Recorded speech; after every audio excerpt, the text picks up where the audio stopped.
Hi, I'm Jaime Brenkus. Welcome to Fit and Delicious. Learn it, live it, lose it, you're gonna love it. That's all it takes to make a change. Today, we begin with fitness fusion and a combo of ideas and workouts and a special message from Jack LaLanne on self-improvement. Then it's the healthy version of zucchini bread from Chef Danny. Then we'll learn how to measure progress without a scale with a follow-up from Danny on how to stay motivated for the long haul. And I'm back with an easy way to exercise by sitting to stay fit. We finish up with everyone's favorite snack, homemade guacamole with Danny. Get ready to love it.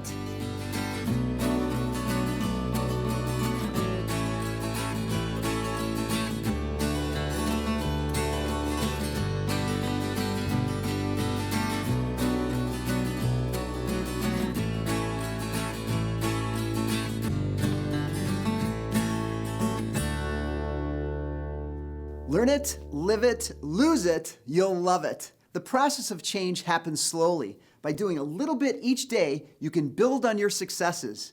By starting with just 1 or 2 goals, you can easily ingrain a new habit into your life and have daily victories. These little things that you can change today will change your life without turning your life upside down. Let's learn a little fitness fusion.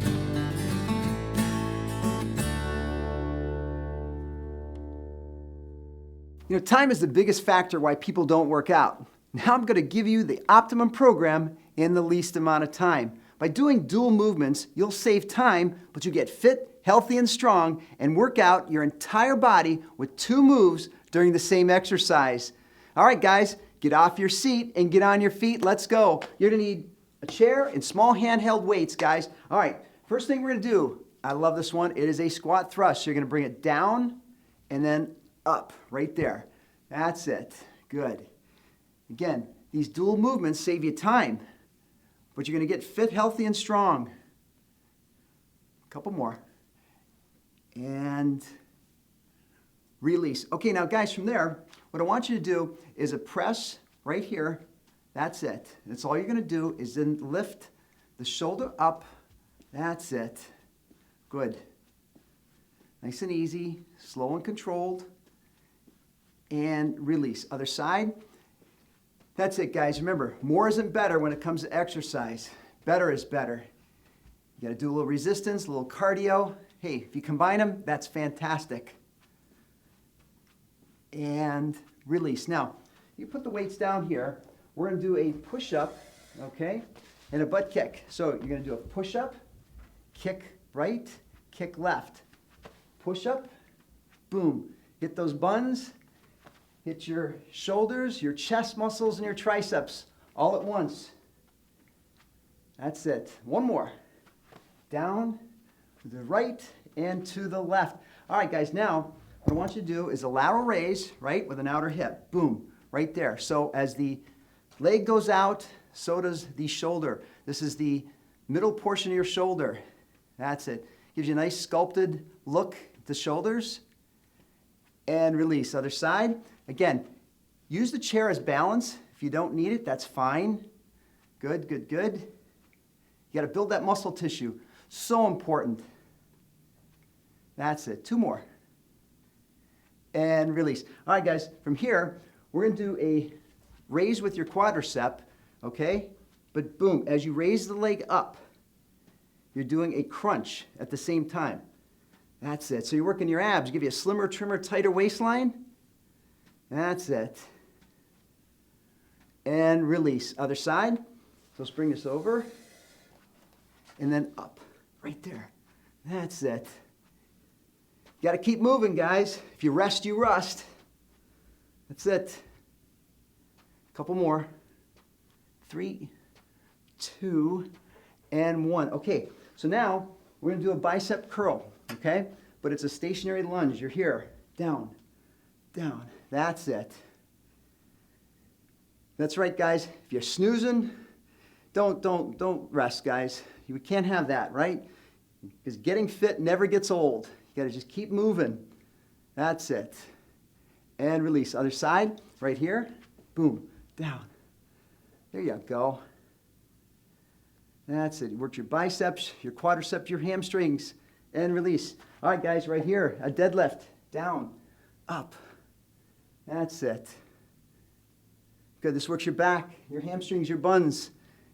And release. All right, right here, tricep with a reverse lunge. There you go.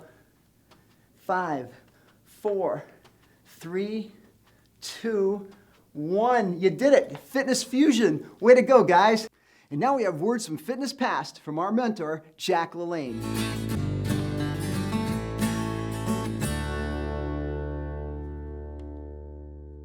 I have outlined here, students, a 10-point self-improvement plan. Self-improvement plan, right over here. Here's, so you better look at it. Whoop.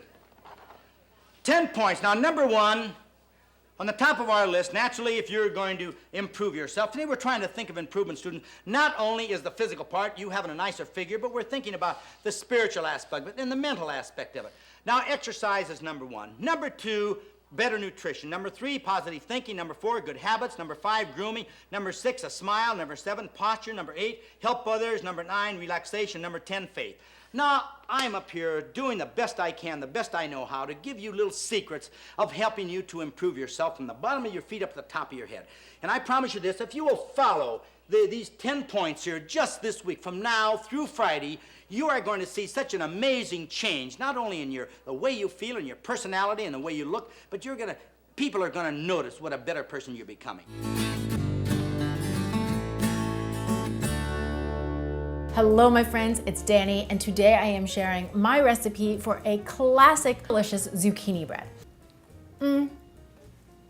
So the first thing that I'm gonna do is preheat my oven to 350 degrees Fahrenheit, and then I'm gonna grease my loaf pan. I've got a 9-inch loaf pan, and I'm just gonna rub a little bit of coconut oil on the inside to create a nice light coating. You could also do this with butter or a little bit of cooking spray. Next, I'm going to use a box grater to grate my zucchini. So I'm gonna need 1.5 cups of grated zucchini, which is like 1 large or 2 smaller zucchinis. And what I like to do is use the smaller holes on the box grater. This way, you're gonna keep the zucchini nice and fine, which is gonna ensure that you don't end up with any big chunks of zucchini in your bread. And just a side note, zucchini does hold a lot of water, but we are not gonna strain that off of the zucchini because we're gonna use that as an extra liquid in the bread, which is gonna add some more moisture. Once I have the zucchini all ready to go, I'm gonna combine my wet ingredients, starting with 2 eggs, 1/3 cup of melted coconut oil. What I like to do is I'll just scoop it out and then I melt it in the microwave and then I measure it. So it's 1/3 cup. Coconut oil is great for baking because it is an extremely stable fat.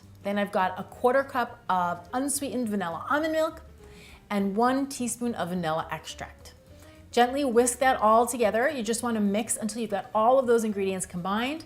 And then I'm going to push that aside and pull in a nice big bowl to combine my dry ingredients, starting with 1 3/4 cup of white whole wheat flour. And remember, white whole wheat flour has the same nutritional value as regular whole wheat flour. It just happens to be a little bit lighter in color and the texture is a little bit softer and more fine. And so what that does is it creates a much lighter and fluffier end result, which is why I like to use it for my baked goods. Then a 1/2 teaspoon of kosher salt, 1 teaspoon of baking soda, 1 teaspoon of cinnamon, a little bit of fresh nutmeg, about a 1/4 teaspoon, and then finally a 1/2 cup of coconut sugar. Now I like to use the coconut sugar. It's a little less refined than white sugar and it has some micronutrients in there. But if you don't have it on hand, you really could use any type of granulated sugar that you have. And just note that I'm only using a 1/2 cup of sugar for the entire recipe. So this is not a super sweet zucchini bread.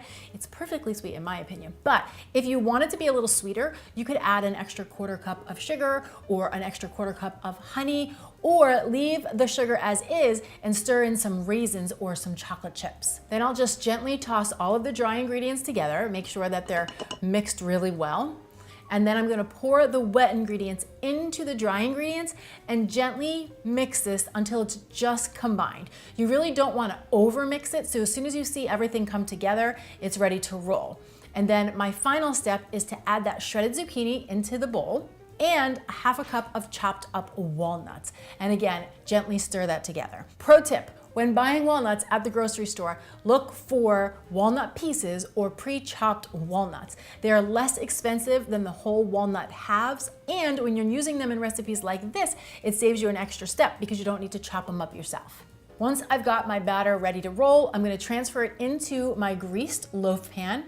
And then I love to top this bread off with a few extra walnuts over the top. Not only is it beautiful, but it lets whoever's eating it know what's gonna be inside. Then this goes into my oven for 50 minutes or until it is cooked through. Now every oven varies, so the real test is 1, when your kitchen starts to become very fragrant, your bread is just about done. And 2, just take a toothpick, stick it right in the center of the bread, and if it comes out clean, you know your bread is ready to roll. From here, you want to let the bread cool completely, and then what I like to do is just loosen up the sides, pop it out of the bread, and slice and enjoy. Now I love enjoying this bread just the way it is. Sometimes I'll warm it up in the toaster and then top it with a little bit of cream cheese over the top, but really it is simple, it's delicious, and it is a seasonal favorite in our house.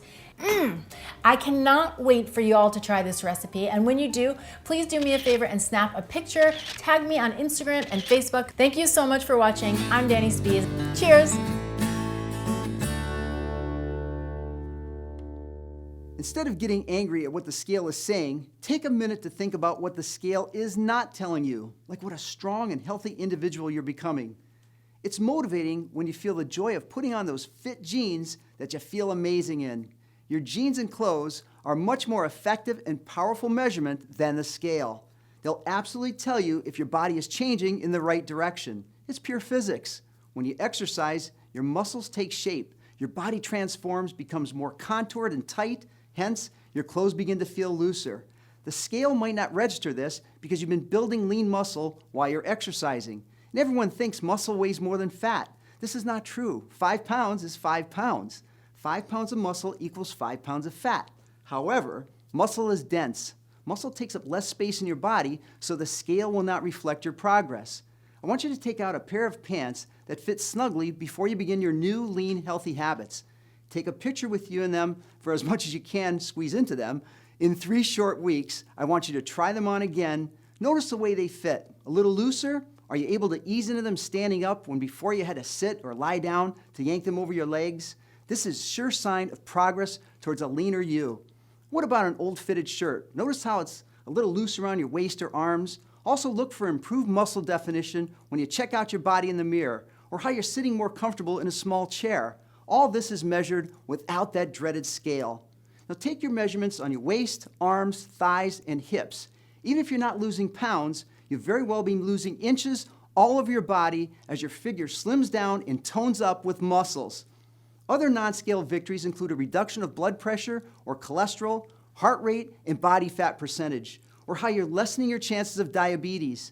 Not only will you be able to work out for longer intervals of time, but everyday chores will also become easier. Think of all these daily activities you're going to do with more energy for grocery shopping, walking up the stairs, house cleaning, cutting the grass, or playing with your grandkids. Your hard work will come with a few other non-scale victories, like a boost in self-esteem, confidence, and happiness. Just because the scale has stopped moving doesn't mean that you've hit a plateau in reaching your goals. Don't give up out of frustration. All healthy behaviors are well worth the effort. Whether it's better sleep at night or more energy throughout the day, start listening to the signs your body gives you that all your hard work is paying off. Those are victories without the scale.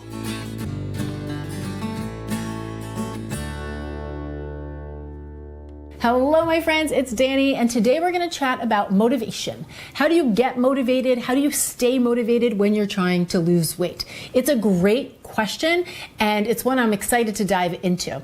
So here's the thing. We have to remember that motivation, it's a feeling, right? And no feeling just magically happens to us. Feelings don't just drop out of the sky.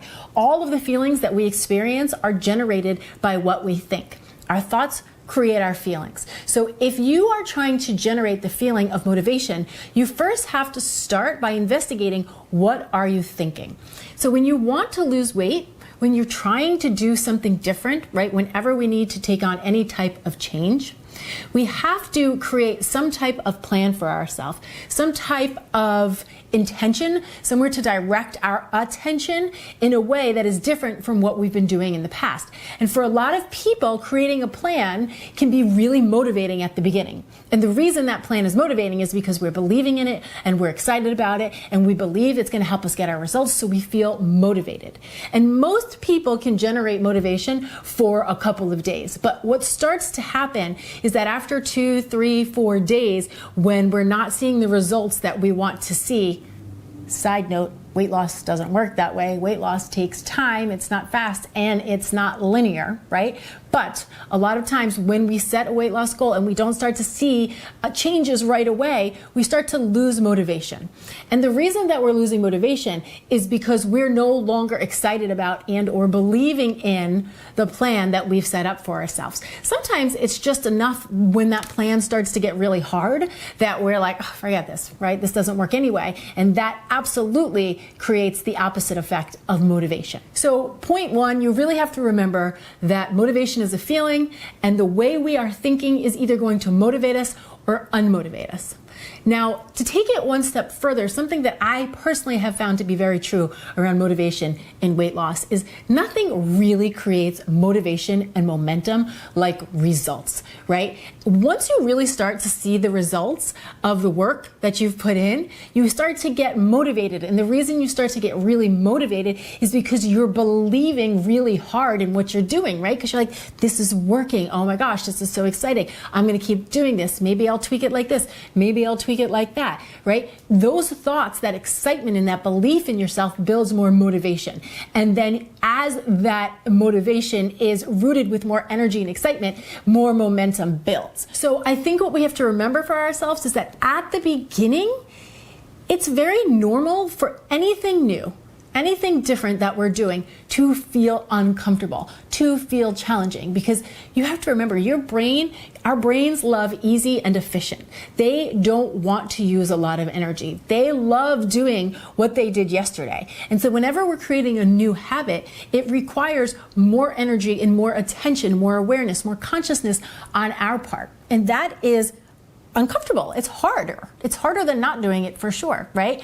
Not only that, when you come into a situation where you want something that you normally would do and now you're trying to do something different, that also is uncomfortable, right? Anytime you're trying to change a habit, it can feel uncomfortable at the beginning. And so I think this is why it's important that if you really want to build motivation, to create some type of game plan for yourself, some type of intention, and then making a commitment to work towards that goal, that game plan, that intention, knowing that it will feel bumpy at the beginning. I almost want to invite you not to expect motivation at the beginning.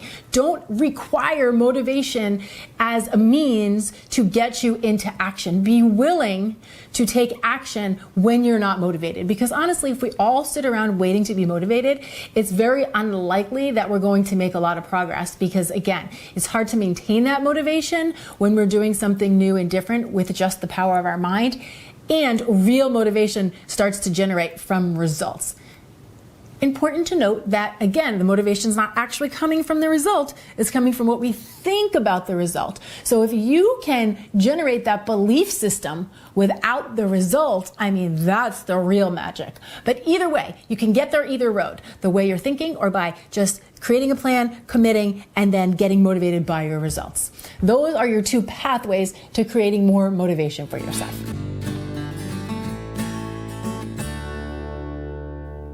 Hey, if you want to get fit, all you have to do is sit. We're talking about the seat shaper today, guys. I'll tell you what I need you to do is get off your feet and get on your seat. Let's go. Sit and get fit. Here we go, guys.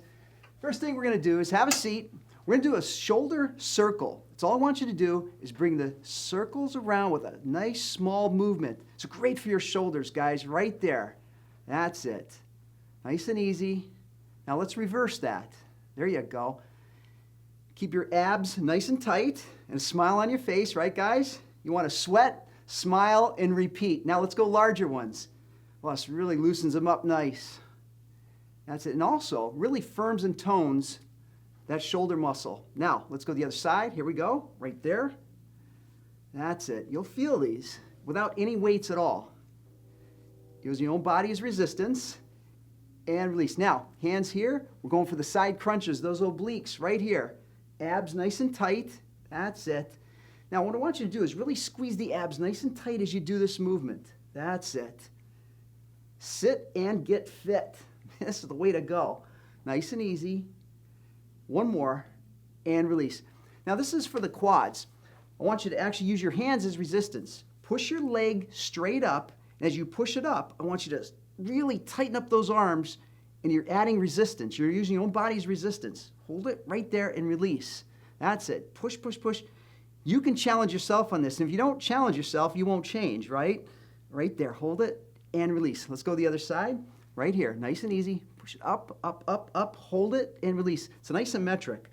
Bring it up. Nice and easy. Hold it right there and release. You know, sweat is like a magic, it's a magic elixir, right? Cover yourself in it daily, and I'll tell you what, it's going to grant you your health wishes.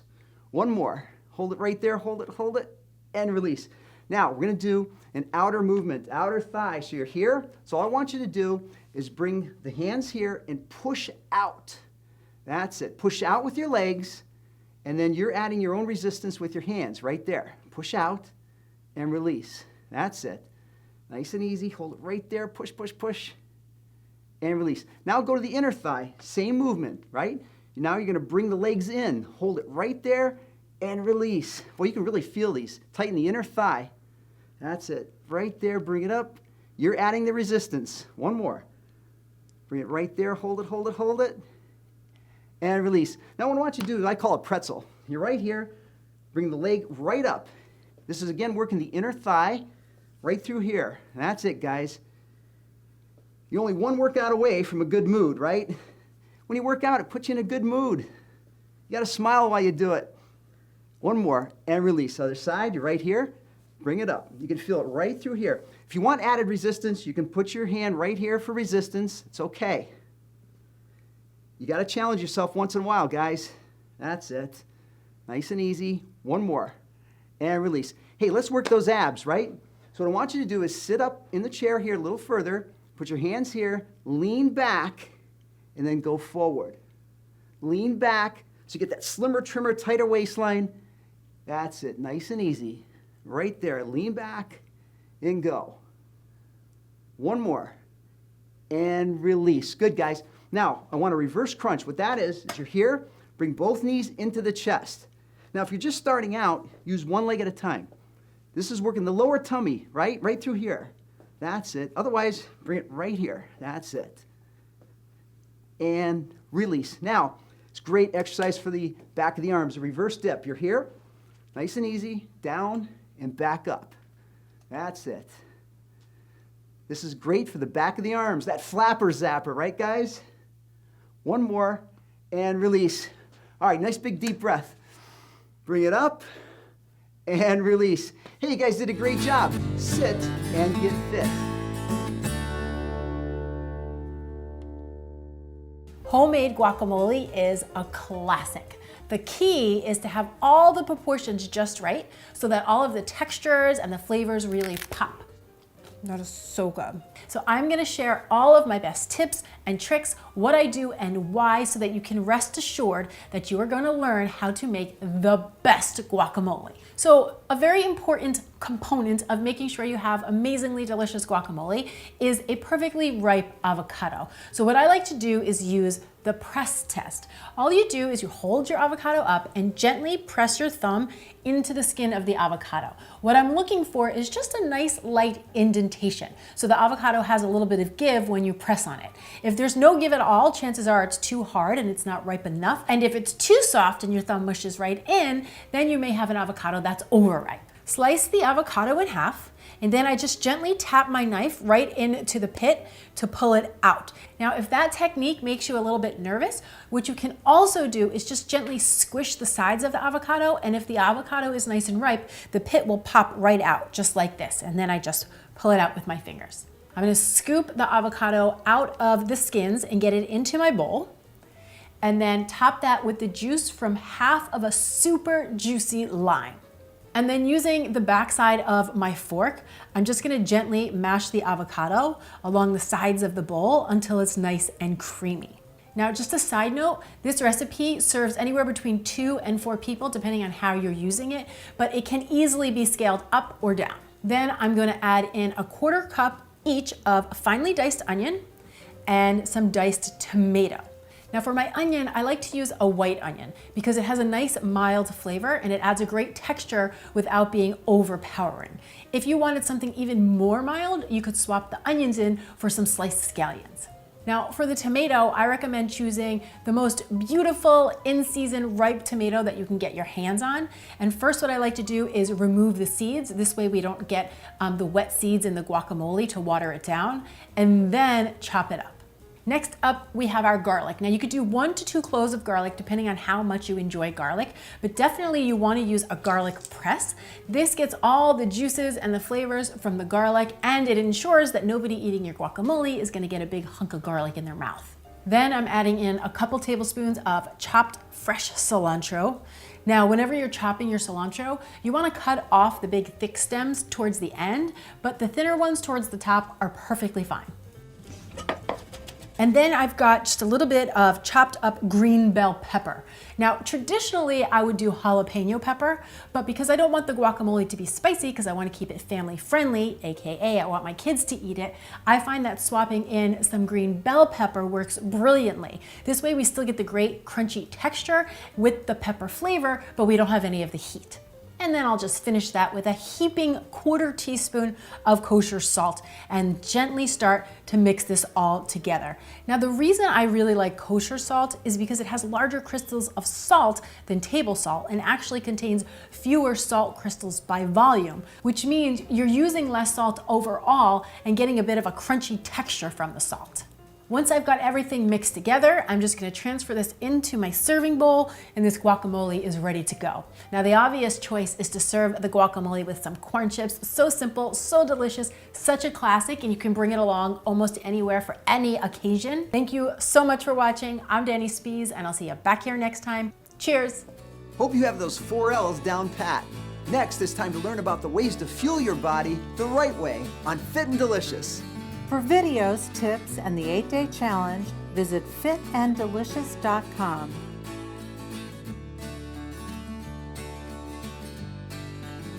To become a Fit and Delicious member, where you'll find over 90 videos, tips, and inspiration, plus all 13 episodes of Fit and Delicious, go to fitanddelicious.com. This is episode 110.